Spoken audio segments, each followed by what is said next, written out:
उसी तरीके से हमने करी है एक्सरसाइज है आपकी 11/12 को 15/16 को कंपेयर करना है। तो 11/12 लिखेंगे, 15/16 लिखा, 16 इंटू 11 किया, क्लियर, 16 इंटू 11 करा, इधर नीचे ही लिख देंगे, कितना आ जाएगा 176, और 12 इंटू 15 करेंगे तो इधर ही लिख देंगे, 12 इंटू 15 किया, इधर लिख दिया 180।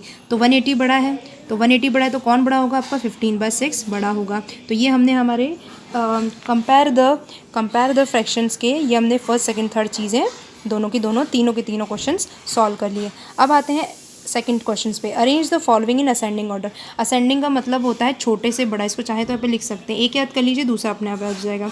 तो देखिए छोटे से बड़ा करना है, छोटे से बड़ा। तो सबसे पहले हमको ये हमारा एग्जाम्पल हमने किया हुआ था, जो मैंने आपको वीडियो लेक्चर्स में बताया था कि जब भी ऐसे क्वेश्चन है कि दो से ज़्यादा जब आपके फ्रैक्शन से उनको कंपेयर करना होता है तो कैसे करते हैं। सबसे पहला मेथड था इन डिनोमिनेटर का लेना होता है एलसीएम। तो 4, 6, 9 और 12 का मैंने ले लिया है एलसीएम। तो एलसीएम कितना आ जाएगा आपका 72 आ जाएगा। यहाँ तक क्लियर हुआ।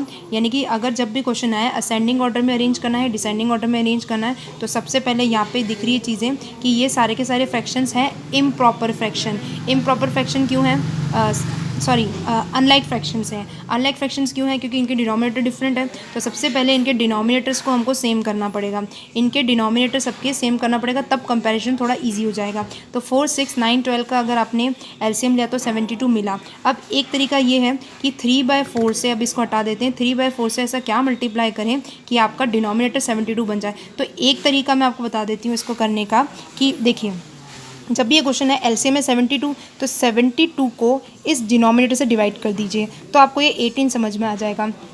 अगर 72 को 72 को इस डिनोमिनेटर 4 से कर दीजिए, तो 4 से करेंगे तो कितना आंसर आएगा, 2 की टेबल से 2 3 ज़ा 2 6 ज़ा 2 2 ज़ा 18 ज़ा। तो देखिए 18 मिल गया। तो 18 से ही आपको यहाँ पे मल्टीप्लाई ऊपर भी करवाना है न्यूमिनेटर में और डिनोमिनेटर में भी करवाना है। तो 3 इंटू 18 कितना हो जाएगा 54, 4 इंटू 18 कितना हो गया 72। अब देखिए हमारा जो एलसीएम 72 था, हमको क्या करना है, इन सारे के सारे डिनोमिनेटर को भी 72 बनाना है और ऊपर भी सेम वैल्यू से ही मल्टीप्लाई करवाना है, करेक्ट। तो यहाँ पे 4 है और यहाँ पे 72 एलसीएम, तो 72 मैंने डिवाइड किया 4 से तो आपको 18 मिला। तो ऊपर भी 18 से मल्टीप्लाई, नीचे भी 18 से डिवाइड, 18 से ही मल्टीप्लाई और 18 से ही डिवाइड करा। तो 3 इंटू 18 क्या है 54, 4 इंटू 18 क्या तो 72। तो हमको डिनोमिनेटर 72 मिल गया। अब अगेन इधर ये इसको छुपा देते हैं। तो 5/6 से ऐसा क्या मल्टीप्लाई करते हैं कि यहाँ पे डिनोमिनेटर आपका 72 बन जाए। तो देखिए 5/6 से ऐसा क्या मल्टीप्लाई और डिवाइड करोगे कि आपको जो डिनोमिनेटर है वो 72 मिल जाए। तो देखिए क्या करना है, वापस अगेन 72 को इस 6 से डिवाइड करा दीजिए। देखिए 72 को 6 से कराओगे तो 6 1 ज़ा 6 2 ज़ा तो 12 मिलेगा। तो इधर 12 से ही आपको ऊपर और नीचे मल्टीप्लाई करवाना है।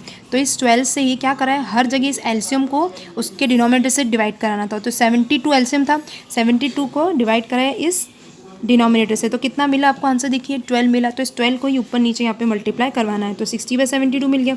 उसी तरीके से 7/9 है, तो 7/9 में से ऐसा क्या मल्टीप्लाई डिवाइड कराएंगे कि इधर डिनोमिनेटर आपको 72 बन जाए। तो अगेन क्या करना है, यहाँ पे एलसीएम 72 है, तो 72 डिवाइडेड बाय ये वाला डिनोमिनेटर कितना हो जाएगा 9 हो जाएगा। तो कितना हो जाएगा 9, 8 ज़ा 72 होता है तो 8, तो इधर ऊपर नीचे कहाँ से 8 से ही आपको मल्टीप्लाई करना है। उसी तरीके से 11/12 है, तो इधर किससे मल्टीप्लाई डिवाइड करेंगे। अब देखिए ये मल्टीप्लाई होने के बाद 7 8 ज़ा 56, 9 8 ज़ा 72, ये भी 72 डिनोमिनेटर हो गया। यानी कि हमने क्या किया है, इन सारे के सारे फ्रैक्शंस के डिनोमिनेटर को हमने सेम किया। 72 एलसीएम आया था इसीलिए तो एलसीएम 72 निकाला।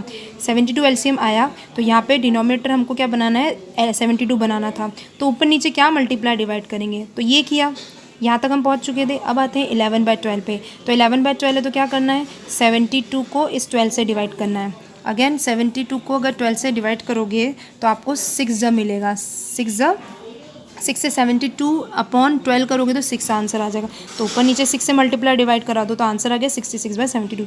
अब हमको चाहिए छोटे से बड़ा, तो सबसे छोटा कौन सा होगा आपका, देखिए सबसे छोटा है, इसका नंबरिंग दे देते हैं। सबसे छोटा ये, उससे बड़ा कौन है ये, उससे बड़ा है ये, उससे बड़ा है ये। तो बस इसी तरीके से यहाँ पे लिख दिया 1 2 3 4। तो छोटे से बड़ा ये छोटा, इससे बड़ा, इससे बड़ा, इससे बड़ा। अब ये है कौन, अब इसकी ये तो लिख दिया है आपने, इसकी जगह आप ये भी लिखेंगे इसके नीचे कि ये 54/72 है क्या 3/4, तो यहाँ 3/4 लिख दिया। ये 60 72 था क्या 5/6, तो ये यहाँ पे आपने लिख दिया जैसे कि 56/72 क्या था 7/9, तो इसके आगे इसकी जगह 79। उसी तरीके से 60/72 है तो उसकी जगह क्या लिखेंगे 5/6, क्योंकि हमको तो इन सबको अरेंज, क्योंकि क्वेश्चन में क्या क्या बोला है, अरेंज इन असेंडिंग, और इनको अरेंज करना है, इनको अरेंज करना है, तो इनको अरेंज हमने लास्ट में कर दिया, यही फाइनल आंसर अरेंजमेंट में चाहिए था।